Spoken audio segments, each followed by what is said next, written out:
liberar.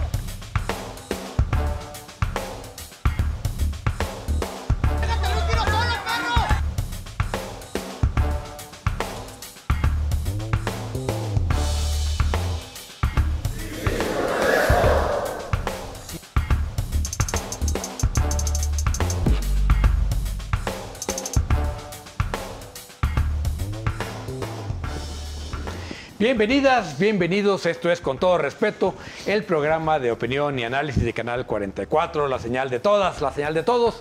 Y bueno, estamos listos esta semana, cada semana se pone más candente esto. Jaime, muy buenas noches. Diego, ¿cómo estás? Muchas cosas de qué hablar, gracias por acompañarnos. Erika, ¿cómo te va? Bien, muy bien, ya llegué. Andaba medio perdidona, pero ya llegué. Con mucho trabajo, ¿no? Sí, mucha chamba, pero bien. No, ya luego decimos andaba perdida, luego decimos Muchas dónde gracias. vas. Bueno, también bienvenido a Diego, pues andaba de vacaciones. Y como en el temporal hay mucho lloviendo de temas y de asuntos sucediendo en el país. Así que vamos a entrar en materia, Diego. Hay lluvia, truenos, rayos, de todo. Inundaciones. Pero vamos primero con este tuit que tiene que ver con el horario de verano, una discusión que ya vamos a ver un poco extraña que se ha dado de política pública, pero dice, datos para entender los efectos del horario de verano. En 2021 se ahorraron 537 gigawatts hora, que equivalen a 0.16% del consumo nacional, según la Secretaría de Energía. En términos económicos, esto representa 1.138 millones de pesos, 0.2% del consumo nacional de electricidad.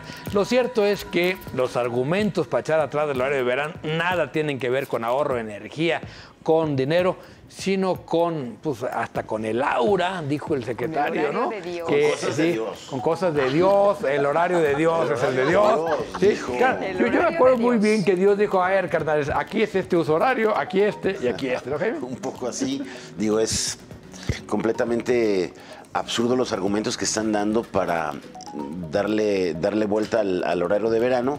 Unos están a favor, otros en contra, pero sí lo que es lamentable es la manera de argumentar de los responsables de la Secretaría de Salud, ¿no?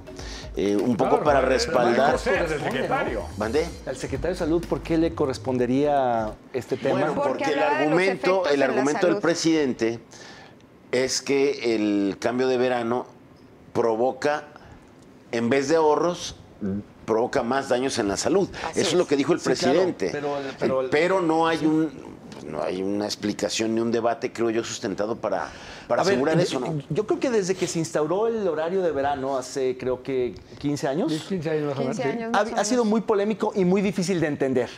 Pero los científicos, los académicos que han estudiado el tema, están convencidos de que tiene sentido. Mientras más al norte, más ahorros, más sentido, porque la oscilación, el cambio de estaciones es más marcado. Conforme te acercas al trópico, se diluyen las estaciones y no tiene tanto sentido. Es decir, si estás sobre el trópico, sobre el Ecuador, perdón, es el mismo da horario, igual, da lo mismo. Pero O sea, al norte sí México tiene le sentido. alcanzaba cierto beneficio. Exacto, pero la razón principal por la cual se empezó a discutir ese tema en México fue alinearnos al cambio de uso horario de Estados Unidos, por razones económicas y comerciales, Así que es. las oficinas, los comercios, la comunicación, los bancos, el sistema financiero estuvieran sincronizados con el TEMEC ahora, antes con el NAFTA. Pero de que hay argumentos a favor de, digamos, defender Las gallinas no estarían tan de acuerdo, ¿verdad, Erika? Yo creo que las gallinas no están tan de acuerdo, ¿no? Y el tema de... A mí me parece que es ridículo fundamentarlo sobre el tema de la salud, ¿no? Este asunto de... Es más saludable despertarnos a la hora que dice Dios, porque Dios manda sobre el cuerpo, ¿no? Porque el que A Dios madruga no rogando hace con mucho. alma sonante. El que madruga, no, hace tonterías más temprano, ¿no? Sí. No por mucho madrugar, cambia el horario más Pero temprano. aparte acaba de mandar el decreto, ¿no? O sea, ya esto Hay se discute en la discusión siguiente... a la Cámara. En Ahora, la Cámara, ¿no? En el siguiente periodo. La otra cosa que hay que rescatar aquí es lo absurdamente centralista del argumento. Claro. Porque el problema es que justamente por temas económicos, Mérida y Guadalajara están alineados al horario de la Ciudad de México y allá amanece demasiado temprano y aquí demasiado tarde. Nosotros deberíamos estar en el horario del Pacífico por uso horario. En realidad, deberían estar alineados con Sinaloa, Nayarit y Sonora. Amanece aquí tardísimo y en Mérida tempranísimo, pero los dos decidimos alinearnos a los horarios de la Ciudad de México. Entonces, ¿cuál es el horario de Dios, por favor, no? ¿El que dice el presidente? El que diga la chorcolata. El que diga el presidente. El horario del presidente es el horario de todos, ¿no? Esa es la verdad. Ahora, hay que recordar que desde que fue jefe de gobierno, Andrés Manuel López Obrador ya la traía contra el horario de verano, lo quería suspender, intentó hacerlo, no pudo. Porque es popular. No, sí. Claro, es impopular el cambio de horario.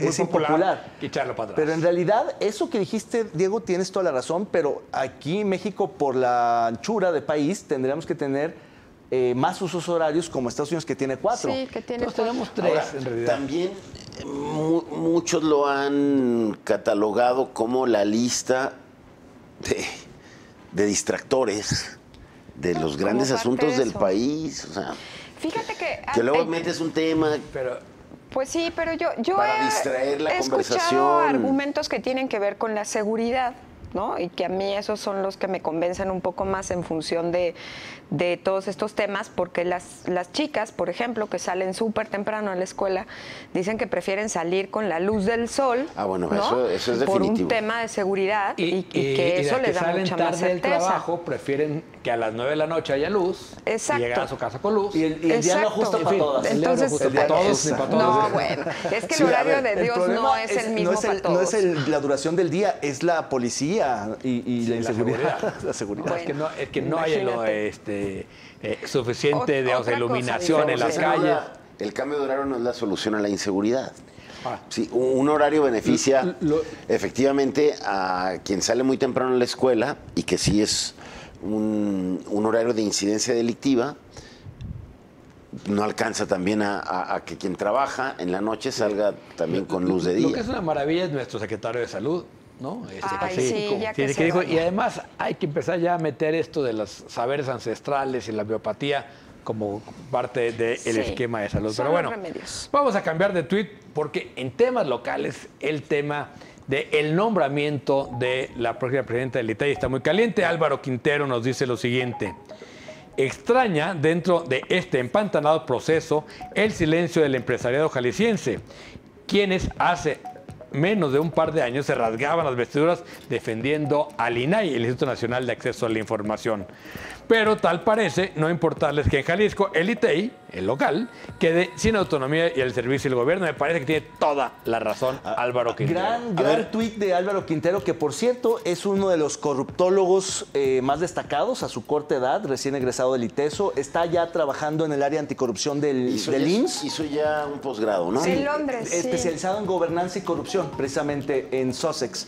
Sí, o sea, se Y sigue especializando en el tema. justamente él puso el dedo en la llaga porque había habido un silencio pues muy extraño de las cúpulas Pero hoy empresariales salió hasta el un día de hoy. desplegado, ¿no? Hay que decirlo Hoy sale que un hoy desplegado. salió Coparmex, CCIJ, los industriales y Cámara de Comercio a decir que... Y varias de las cámaras del CCIJ, no todo el CCIJ. Eso es lo que es un poco curioso también, ¿eh?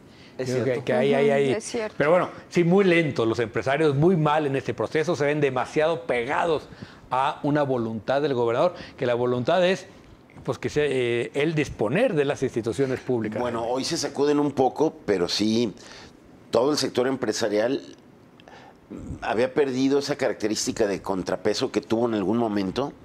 Creo que en esta administración o están en todo de acuerdo con las políticas públicas del gobierno estatal o algo están sacando de ahí.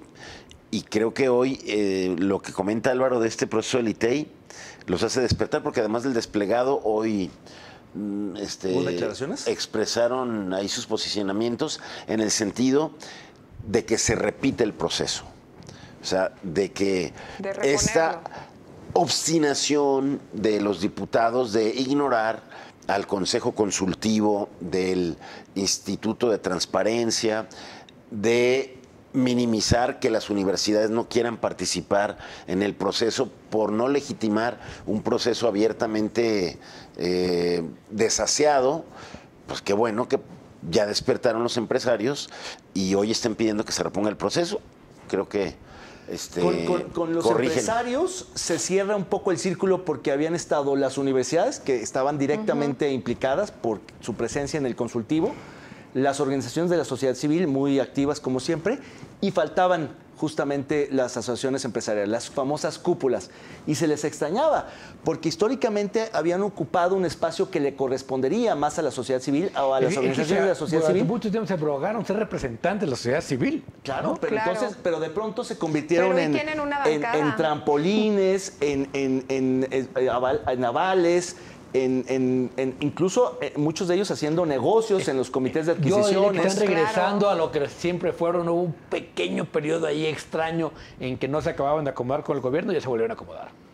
Claro. A ver, durante toda la época priista eran perfectamente Alineados. eran alineados, eran Cuando parte les tenían reservada la vicepresidencia de Guadalajara, ¿no? Exacto, Tenían compradazos. claramente, controlaban Y todo compras. el tema del centro histórico. Sí. También. ¿Te acuerdas del Consejo y del Centro ahora tienen la Histórico? Secretaría de Promoción Económica, Claro, o todo con el Javier sistema Orendain. económico.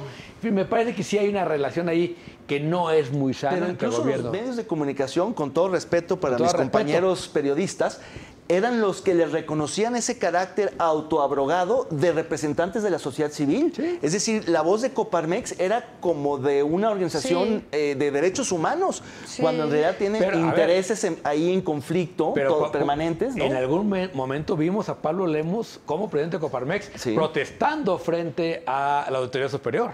Sí, claro, ¿no? ¿te acuerdas que fuimos Ah, juntos? sí. Sí. O incluso Medina Mora todavía fue Medina Mora, bastante, yo creo que fue bastante exigente.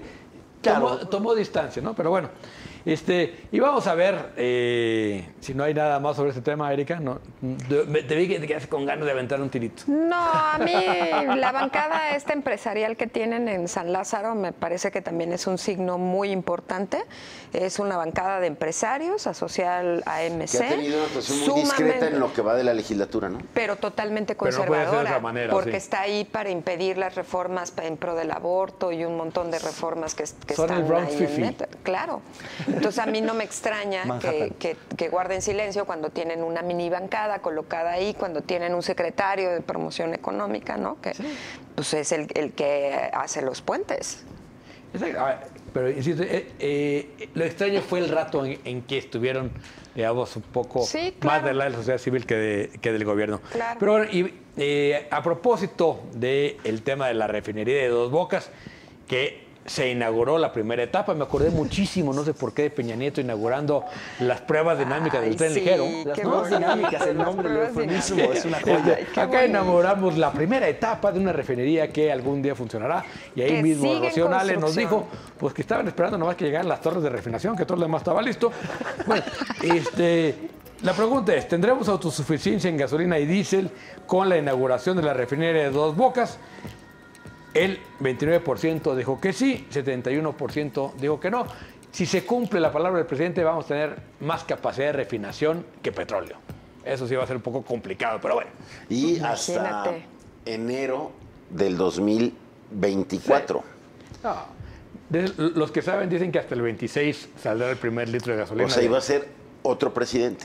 Oye, No, y eso todavía sin duda. se atrevió a decir hoy en la mañanera que la refinería esta que compró en Estados Unidos ya Deer estaba Park. totalmente pagada. Allá. Que pero ya- es que ya no se deficitaria. Sí, debía, ya ¿no? la Oye, pagamos pero toda, pero ahí, es deficitaria. Creo que no la regalaron, ¿no? ahí, Erika, está la bronca de que para traer el producto de esa refinería Imagínate. debemos de tener una flota marítima mínimo, estaba oyendo yo a los expertos, de 25 barcos que no se tienen.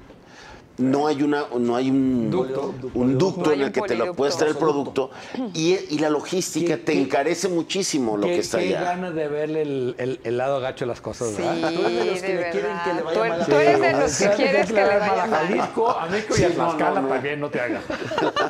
Vamos a un corte, regresamos en un momento, no le cambie. ¿Dónde está Tlaxcala?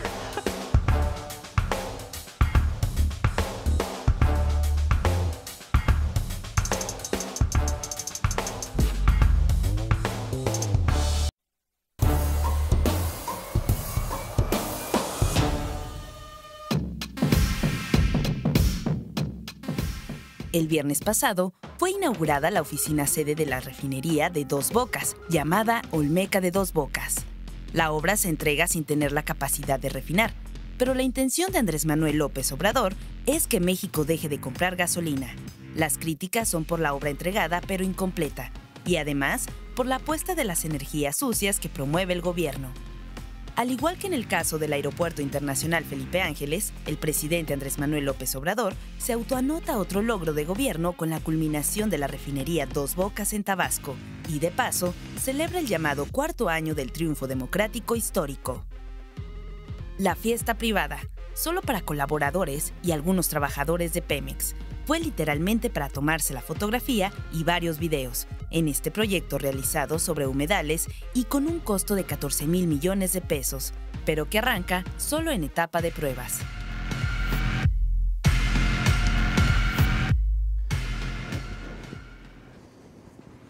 Pues ahí tiene usted uno de los temas más polémicos del país, la inauguración de una refinería que no refina aún y la puesta en escena, un montaje para cortar un listón, para tomarse una fotografía en una planta industrial que todavía no está concluida.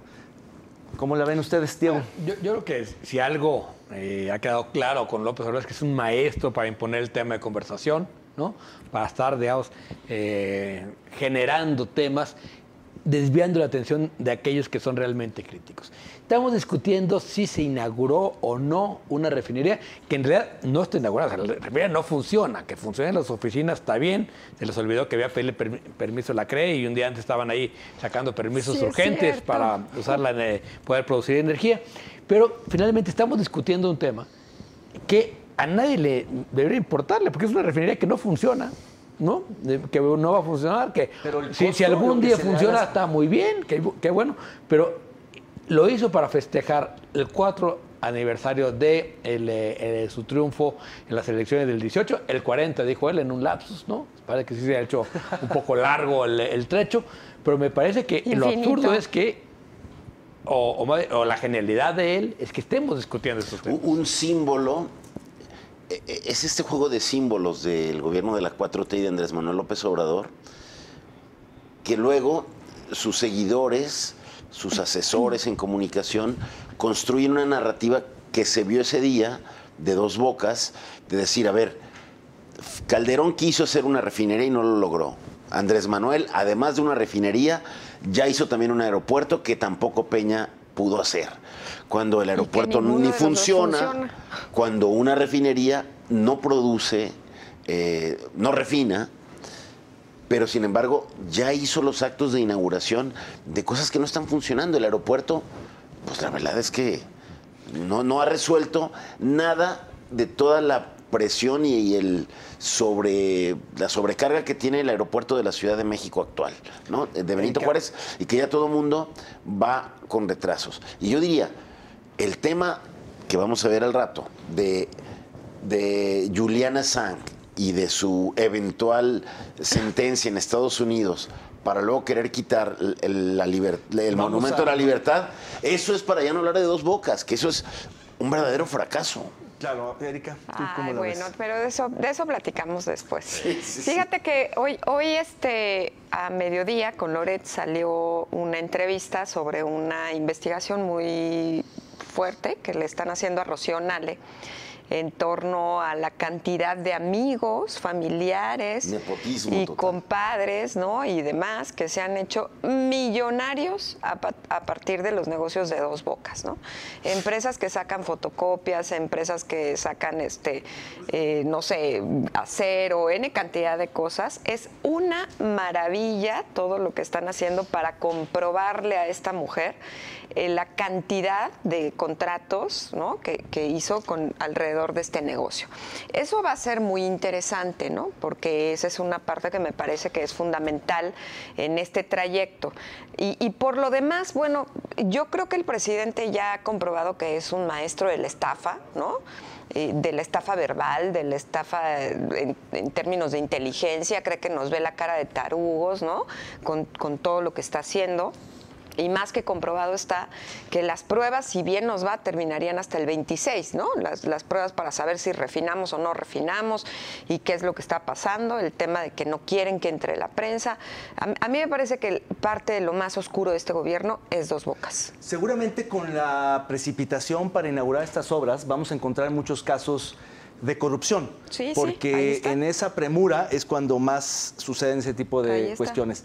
Ahora bien, yo difiero con Diego en cuanto a que no deberíamos estar discutiendo el tema de Dos Bocas porque no está inaugurada una obra que es incompleta. No, A ver, yo creo que eso quisiera la el 4T. problema que yo veo es que le hemos invertido como país demasiados recursos como para no discutirlo en serio. Es decir, me preocupa que el presidente haya ganado, digamos, el debate en el sentido de creo que ya lo dejar en el imaginario colectivo la idea de que efectivamente él sí está haciendo obras, sí está inaugurando cosas, a diferencia de anteriores sexenios. Le ha metido un dineral, es una obra a sobreprecio como la del aeropuerto y como todas las Como la grandes del obras que está Taifa. haciendo, donde cerró los datos, donde hay corrupción, donde hay nepotismo. Es decir, Pues, ¿a quién nos va a está cerrar el inyectándole dato? todos los recursos del Estado mexicano a sus 5 obras emblemáticas. Es que yo no sé si es sobreprecio o la subestimó desde el inicio justamente para decir que él iba a ser muy eficiente.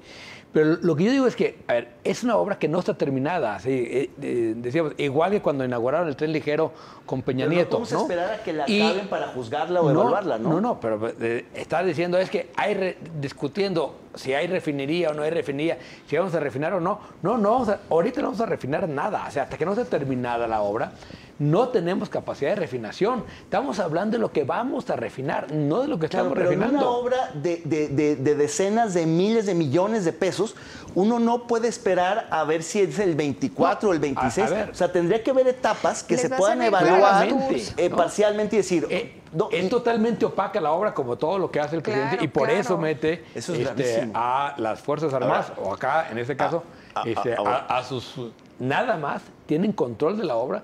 Rocío Nal, ni siquiera el Consejo de Pemex no sabe No qué está saben ni qué pasando está pasando en la allá refinería. adentro. Pero a ver, ¿de qué hablan? La corrupción se acabó en este gobierno. No hay esas obras a sobreprecio, ni hay negocios Sí, es detrás un de falso estas. debate, ¿verdad? Ni hay ¿Qué hace la negocios primera detrás dama de ahí? estas obras que son totalmente transparentes. Sí, es un falso debate, la verdad es que, a ver, yo sí creo que deberíamos de estar discutiendo este tipo de cosas, pero al final, ¿cómo las discutes de una manera en la que la gente común y corriente entienda que esto es un mal negocio? Y que además está lleno de Ahora, corrupción. Denise, ¿Cómo lo ¿a discutes qué bajo está esa jugando el lógica? Porque presidente creo que las cuando- discusiones se han quedado como en un nivel incomprensible para la base que sigue Claro, llenándolo pero, a de ver, popularidad. yo sí creo que hay argumentos a favor de construir una refinería. Hay un artículo ayer que salió justamente en el Washington Post, muy serio, de un economista especialista en el sector energético que dice por qué sí se tiene que construir una refinería. Y que no está afiliado, ni depende, ni trabaja, ni está pagado por la 4T. El Como el problema embajador. no es que, o sea, podríamos discutir o no como país si necesitamos o no Pero una no refinería. funciona. El problema es que inaugures una obra y al punto que iba es a que debería de estar legislado, y eso se ha discutido en redes sociales, debería estar prohibido por ley inaugurar una obra que no esté terminada, porque eso es simulación y engaño. Y además, digo, viendo ahorita quién estaba en la inauguración, ¿no? O sea, ¿quién nos decía que la primera dama ya no existía?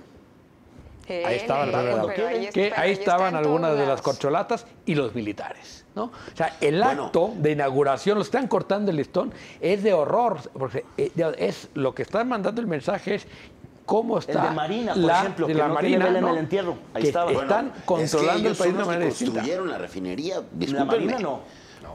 En El este caso no. ejército. No, en otros casos ha sido el ejército. Por ejemplo, en el AIFA entiendo que estén los militares, no me gusta, pero se entiende. Pero aquí hay gente que no tiene nada que ver. Ellos están en los puertos ahora. Y en no- las aduanas, y no- le van a dar el aeropuerto de A la Ciudad ver, de México, pero el- Dos el- Bocas no es de la Marina El todavía. recorrido, si se fijaron, Sí, es en un vehículo militar. de la Marina, Ah, no, sí. claro, sí, Claro. sí, sí. En un claro. vehículo militar. Ahora, y les digo algo, o sea, Te recordó a Pinochet. No. aquí, más o menos.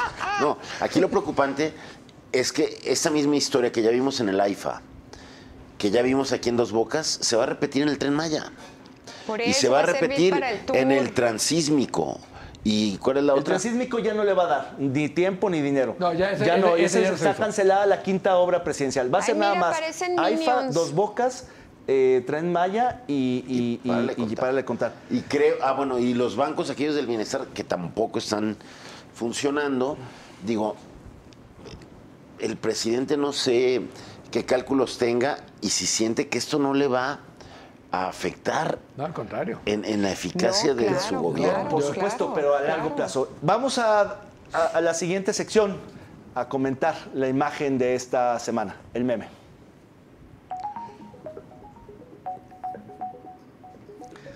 Ahí tienen ustedes, aquí nomás, esperando que el Macuspano y sus huestes de minions pagados vengan a desmantelarla. La Estatua de Libertad sentada, esperando, echándose un cigarrito o lo que sea, en Nueva York. Yo estoy echando un churro, pero es la libertad, ¿no? Es la libertad, No. claro. ¿Faltaba más? Claro. Esto a propósito de lo que dijo ayer el presidente, ¿no? Que como no liberaban a Julián Assange, iba a iniciar una campaña para desmantelar la Estatua de la Libertad de Nueva York, porque ya no, estatua ya no representa a la libertad. Justo en la semana en que tuvimos un ataque a una periodista en Jalisco y a la muerte de un periodista y su hija en Ciudad Victoria, Tamaulipas. Así es. Me parece una mentada de madre. Pero sabes que también justo en medio de estos eventos que son absolutamente lamentables y que parecen ya recurrentes, concurrentes, pero también en medio de un reportaje que sale publicado en el New York Times y que cuestiona terriblemente la imagen de Ken Salazar y el funcionamiento de Ken Salazar como embajador de Estados Unidos, con información que sale de la propia embajada, diciendo incluso que se la vive en Palacio de Gobierno, que no sirve a los intereses de Estados Unidos, que tiene un montón de cosas en las que ni siquiera las tarjetas que le pasan leen. A mí me parece que es gravísimo ese reportaje y que da cuenta de la debilidad de un embajador, ¿no?, de ese tamaño, que bajo la lógica que dice el New York Times, se entregó a un gobierno que pensó que era socialdemócrata y que ha resultado ser una farsa.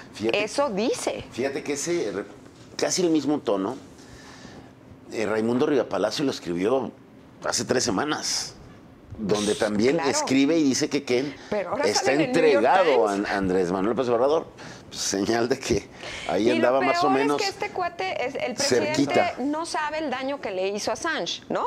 Porque lo que se ha revelado es que su proceso iba a ser en libertad, de acuerdo a las autoridades inglesas, y que cuando se le ocurre abrir la boca al presidente para decir que le da asilo, pues lo que dicen es, no, aquí te quedas, porque si no te vas, yo lo ¿no? que creo de es México que no lo sacas. Yo No, lo que pues, creo imagínate. es que ese tema es un clarísimo distractor, para no hablar de lo de fondo, que es dos bocas, inseguridad, el peligro de los periodistas, el debate que aún no termina, y que va creciendo, de revisar su estrategia de seguridad. Yo sí creo que hay que desmantelar la Estatua de la Libertad y la Torre Eiffel.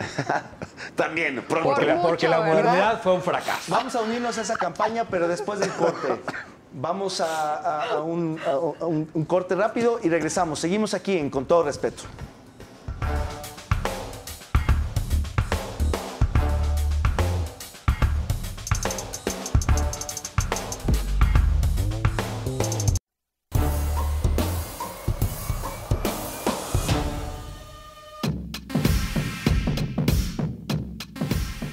México enfrenta el peor momento para ejercer el periodismo.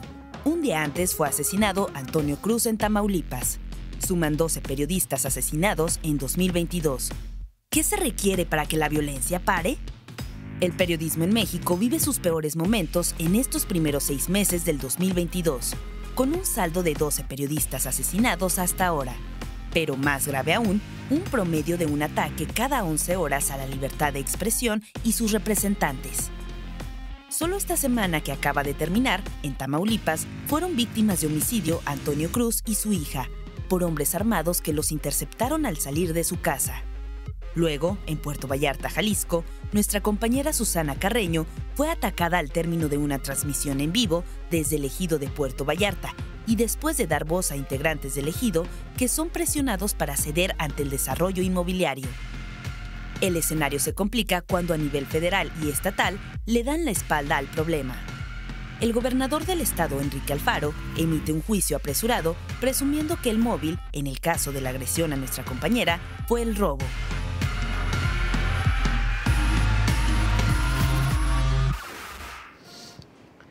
Y bueno, tristísimo el caso de Antonio Cruz y su hija, y por supuesto el de nuestra compañera Susana, que fue agredida literalmente. Es decir, me parece que el gobernador comete un gravísimo error en adelantar juicios, ¿no? Yo ahora sí que le pediría a la Fiscalía que nos digan otro caso donde para robar un auto hayan atacado a alguien con cuchillo. Si yo no recuerdo uno solo.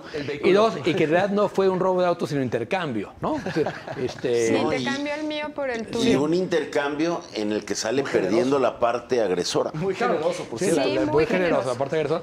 Que en realidad lo que usan el vehículo de Susana para huir después del atentado.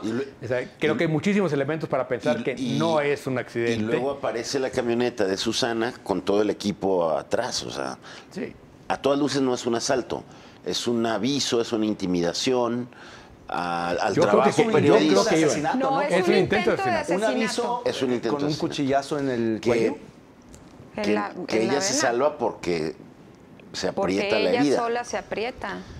Y evita pues desangrarse ahí. Es una agresión terrible, muy preocupante, porque Jalisco se había mantenido entre los pocos estados donde no había o no se había registrado recientemente una agresión a algún periodista, algún compañero. Y bueno, esta violencia contra periodistas llega por Vallarta en un hecho de clara intimidación, de claros efectos por el trabajo que ella hace, ¿no? Que me parece que es uno de los temas, David. Vallarta a nivel nacional está entre las ciudades donde la gente se siente más segura. Y sin embargo hemos visto una descomposición terrible de la seguridad en Vallarta y de este tipo de actos, digamos, de crimen organizado. Pues solamente por nombrar los tres más emblemáticos: el asesinato del exgobernador Aristóteles, el asesinato del empresario Tomé y ahora el intento de asesinato de la periodista Susana Carreño. No, bueno, ¿y dónde dejas Vallarta la levantada de las marinas? Ah, bueno, tienes razón. Las marinas de los empresarios de León.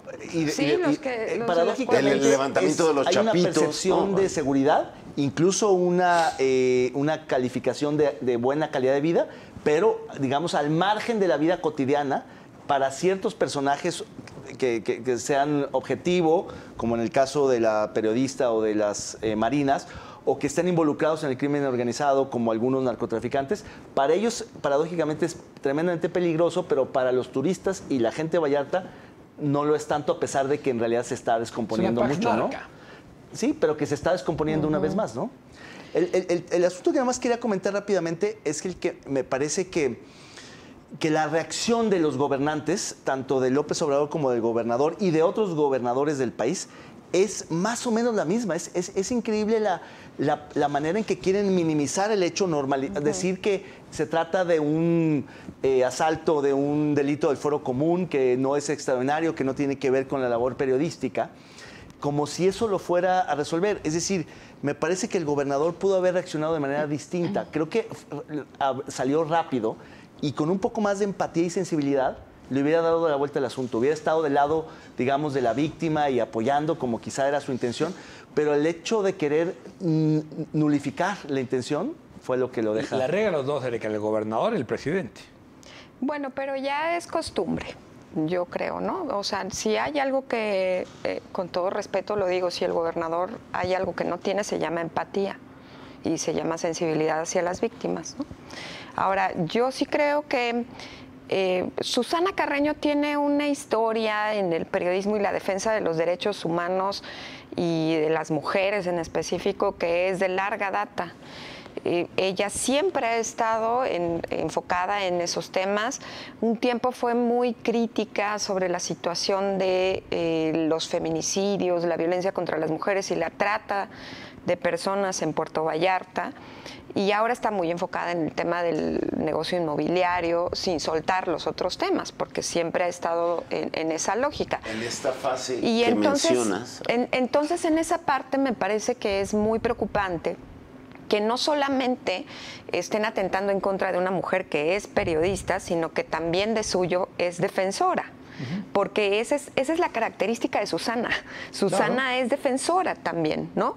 Sí, claro. Y esto se acumula con todas las llamadas de alerta que ha tenido CLADEM, ¿no? En diferentes espacios, en diferentes momentos, con muchas de sus defensoras que agarran y que toman casos muy específicos. Y a mí esa parte sí me preocupa, y me preocupa muchísimo, porque entonces, pues no solamente está anclada la libertad de prensa, la libertad de expresión, sino también la defensa de los derechos humanos que está en convergencia en algunos momentos, ¿no? En ese sentido, estoy totalmente de acuerdo en lo que plantea Erika. Tuvo una fase de regidora independiente, Susana, en Puerto Vallarta.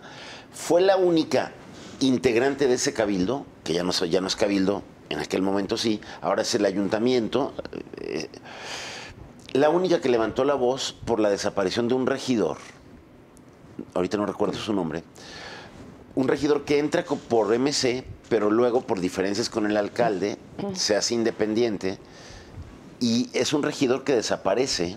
Claro. El caso sigue impune, el regidor sin saber qué pasó de él, y la única que decía que el ayuntamiento se tenía que manifestar, que tenía que hacer una búsqueda especial de ese regidor ella, porque era parte de la representación de Vallarta, era Susana. Y nunca se le escuchó. Y ahí empezó justamente y la desde aquel momento yo estaba revisando, claro. Ahora después de la agresión el viernes, revisando ahí lo que ella expresó en aquel momento, y decía, a ver, me siento tan sola ante este caso gravísimo donde se está desapareciendo a un regidor que es parte del gobierno de Vallarta, nadie dice nada, pues yo sí temo por mi vida y por la de mi familia. Sí. Como bien dice Erika, es de larga data. Pero bueno, la verdad es que qué bueno que Susana se está recuperando. Le deseamos que muy pronto esté de regreso en su casa, que son los medios de la Universidad de Guadalajara. Vamos a Póngale el Nombre. Los curadores más experimentados de Con Todo Respeto han preparado esta exquisita pieza de arte visual.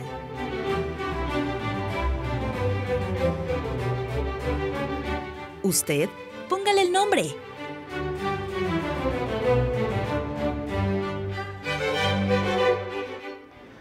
Jaime, comenzamos contigo. Pues se vacuna. Sí. Es claro, ¿no? Sí, Se ¿verdad? remangó las mangas el gobernador. Pues aquí, cáigale, ¿no? No, yo voy a Como usar quien sea. una palabra de Erika. Yo le voy a poner yo, el empático. Ajá, yo el empático. Pero, a ver, es que tiene una cara de empatía, así de... ¿no? Sí, qué barbaridad. Qué barbaridad. Sí, yo creo que muy mal el gobernador, en este caso en particular, y digamos, en la forma en que ha hecho su relación con muchísimos sectores de la sociedad, simplemente con los que no están de acuerdo, ¿no? Sí, incluso parte del problema del país, creo que inaugurado y promovido por el presidente, es la polarización, donde todos están contra o a favor de los gobernantes. O sea, los gobernantes siempre plantean esa relación binaria, ¿no? Binaria, o conmigo o definitiva. contra mí. Falso dilema. Digo, Falso dilema. Sí, creo que hay una ligera intento de corrección es el haber abierto el espacio para encontrarse con el cardenal el fin de semana, después de que lo había negado completamente. Creo que ahí hay que ver cómo se procesa esa más allá de la aceptación. Donde ¿no? hay miedo ni coraje daba. Sí, claro, bueno, claro. Vamos a un corte. Quédense con nosotros. Regresamos para el cuarto y último bloque de este programa.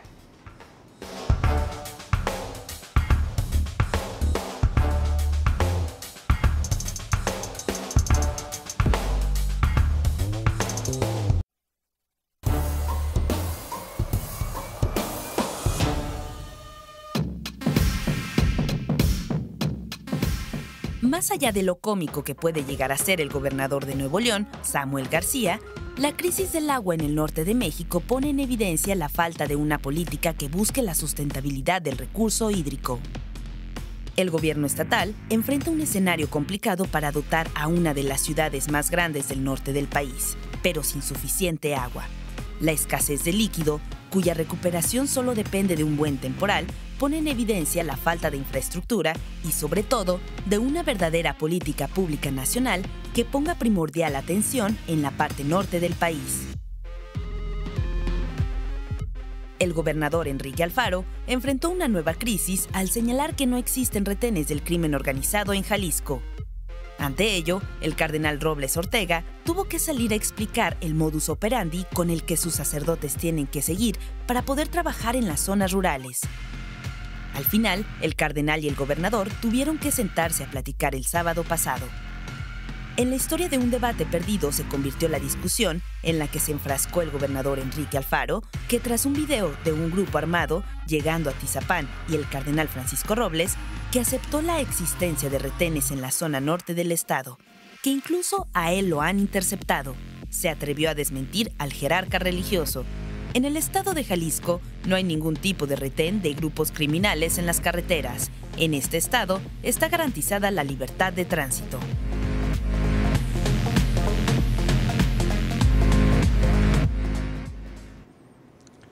Dos estilos de gobernar diferentes, no muy exitosos, pero un mismo partido, un eje, el eje Nuevo León-Jalisco, que tiene en sus extremos a dos gobernadores que son polémicos. En el caso de Samuel, porque es una suerte de comediante, y en el caso de involuntario, claro, y en el caso de Alfaro, que es controvertido por confrontativo. ¿Cómo la ven, Erika? ¿Tú qué estás viendo ahí? No, bueno, yo creo que el gobernador de Nuevo León ya de tiktokero ya no sale, ¿no? O sea, me parece que es muy lamentable, todavía más difícil pensar que le faltan más de 5 años de gobernador. Ha sido muy deplorable el manejo que ha tenido él junto con su esposa, que se graban en Instagram rifando pipas de agua y no sé cuánta cosa, ¿no? Pero más allá de ello, creo que el señor se concentra en que las nubes no se muevan del lugar para que entonces, y siendo que no es Tlaloc, ¿no? Para que entonces pueda llover ahí sobre su terruño. Pero tampoco han dicho nada con relación al crecimiento desordenado y desmedido que ha tenido toda el área metropolitana de Nuevo León, ¿no? Y de Monterrey. Y que eso también tiene que ver sin duda con el tema del agua. No solamente es un tema de la sequía, es también el tema del crecimiento desordenado de la propia ciudad y que entonces provoca también toda la escasez del líquido. O sea, no podemos separar los asuntos, así como no los podemos separar de la zona del Bajío aquí en Zapopan y en ningún otro lado, ¿no? Lo último que diría es que el señor da vergüenza, ¿no? Ya que se siente el señor, pero pues le faltan 5 años. Sí, pero cuando la política pública de agua es bombardear nubes para que llueva aquí y que no se me vaya para el norte, ¿no? Y bueno, y parece que yo sí le falló porque llovió en Guadalajara durísimo. Sí, es la primera fechoría de Mario Silva, que se va del IMEPLAN al gabinete de Nuevo León, que le encargó que lloviera ya, pero la fechoría fue que hizo que lloviera en Guadalajara. Pero eso es un mal meme, pero bueno.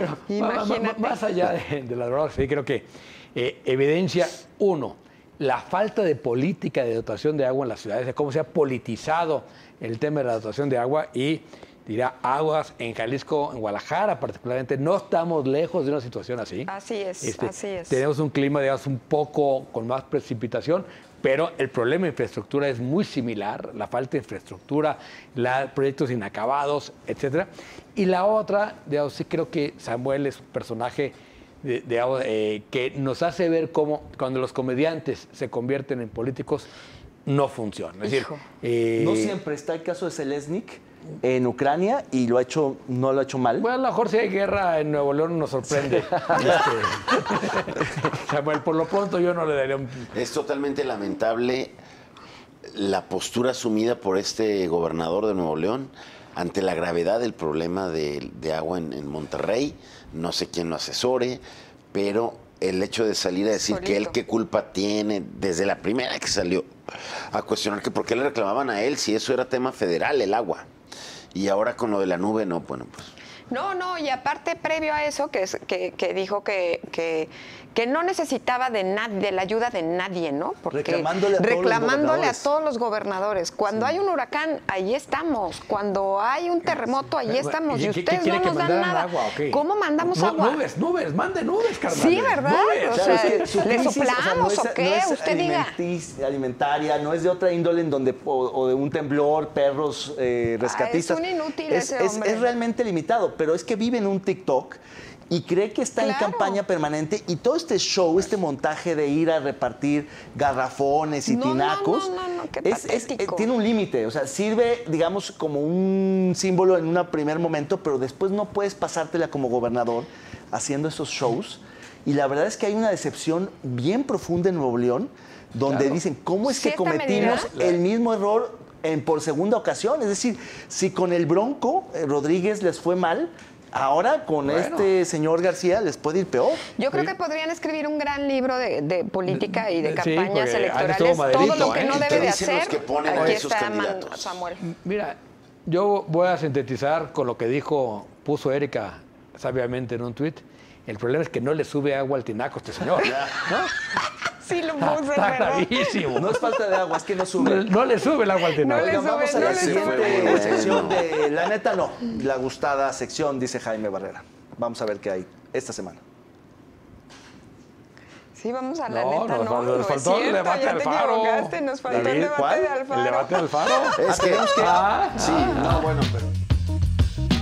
El premio La Neta No a lo más lamentable de la política y el servicio público esta semana es para Alejandro Hertz Manero, por los nuevos audios que se dieron a conocer y su relación tan cercana con el papá de Emilio Lozoya.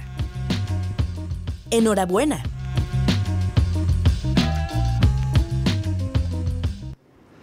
Pues ahí tiene. La verdad es que se lo llevó claramente Gertz Manero, como Muy merecido. Muy merecido. ¿Quién lo postuló? ¿Quién fue el que lo postuló? Creo No que sé. Yo creo que ya está de permanente Ya ahí, está ¿no? permanente Sí, y se la ya gana. es permanencia voluntaria.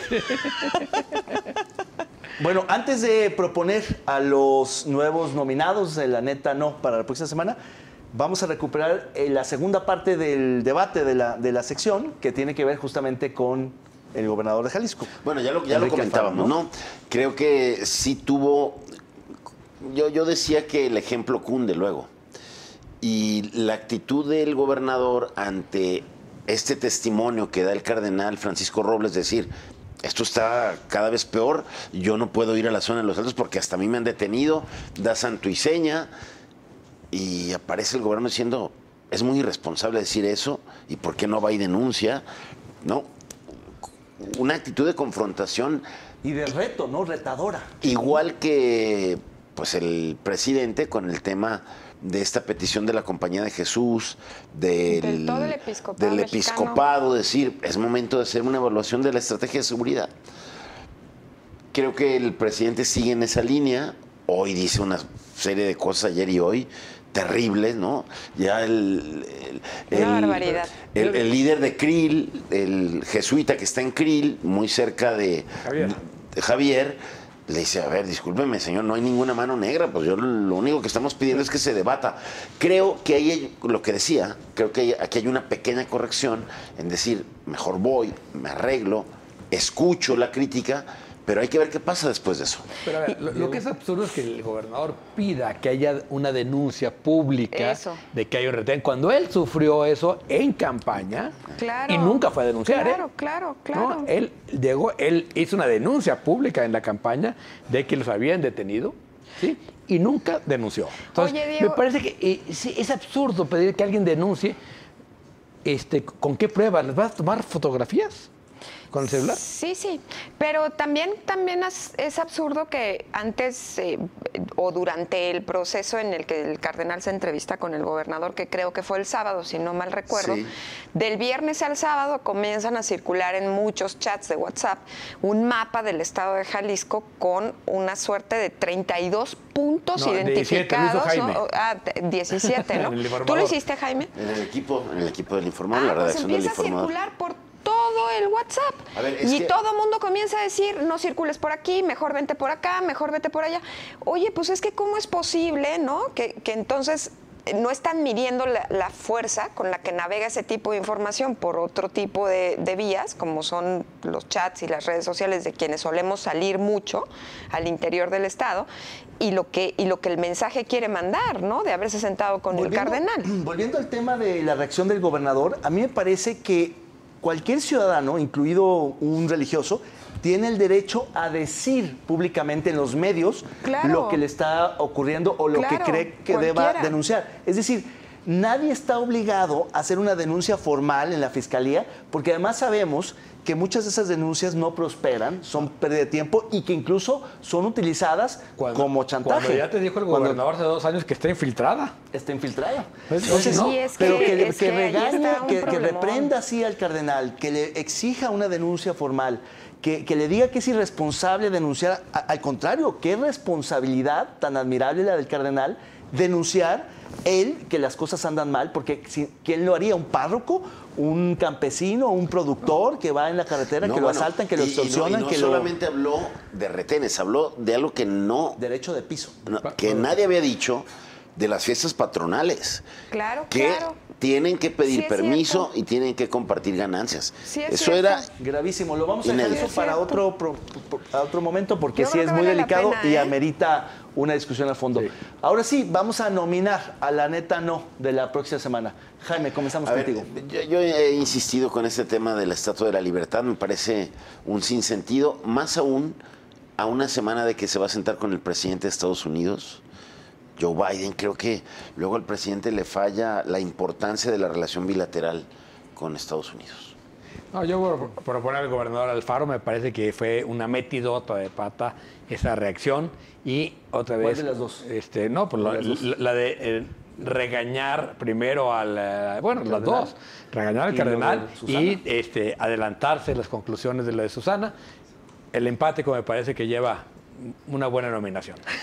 Muy fuerte el candidato Alfaro. Yo voy con el conocidísimo secretario de Salud, Jorge Alcocer, por haber dicho que la hora de Dios es la que tiene que reinar en nuestros usos horarios. Híjoles, Amén. qué disputada semana. Amén. Yo voy a nominar a Rocío Nale por ser la directora de teatro más importante de la República, montando esta escena, esta simulación de la inauguración de una refinería que no refina. La competencia está muy buena. Está buena la 4 competencia. grandes Participe, nominados, ¿eh? sí. No está sencillo. Sí, Bien, vote. pues vamos a ver la apuesta de la semana, a ver qué resultó de lo que se dijo para la semana pasada.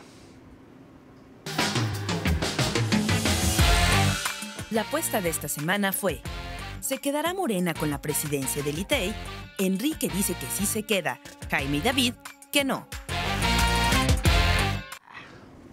Bueno, pues Bueno. eso todavía no se despeja. Todavía no se despeja, nadie la ganó, está en duda y de hecho vamos a hacer una pregunta sobre el mismo tema porque sigue Para la como moneda para en el aire. actualizarla. La pregunta que vamos a hacer es, pues sí, efectivamente no ganó nadie, entonces se anula y vamos a la siguiente pregunta para la siguiente semana, que es la siguiente. ¿Repondrán el procedimiento del nombramiento de la presidenta del ITEI o no?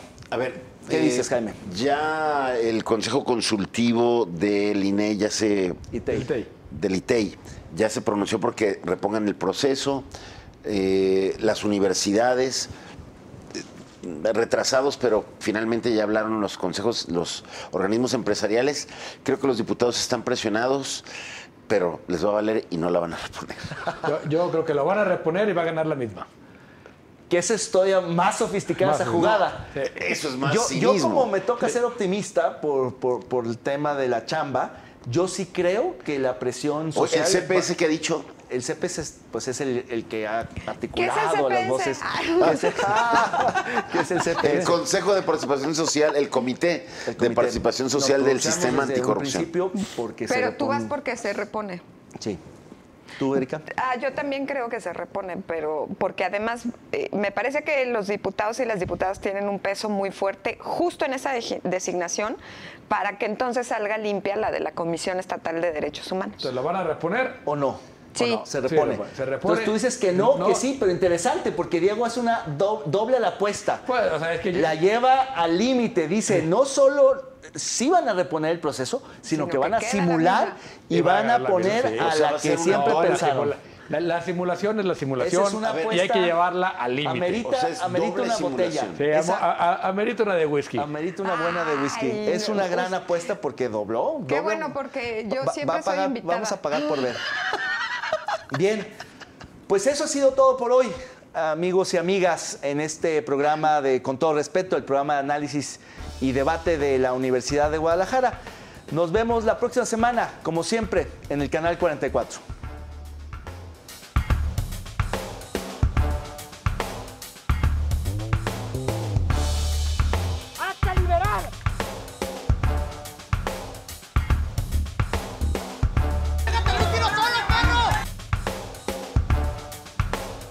We need strong borders,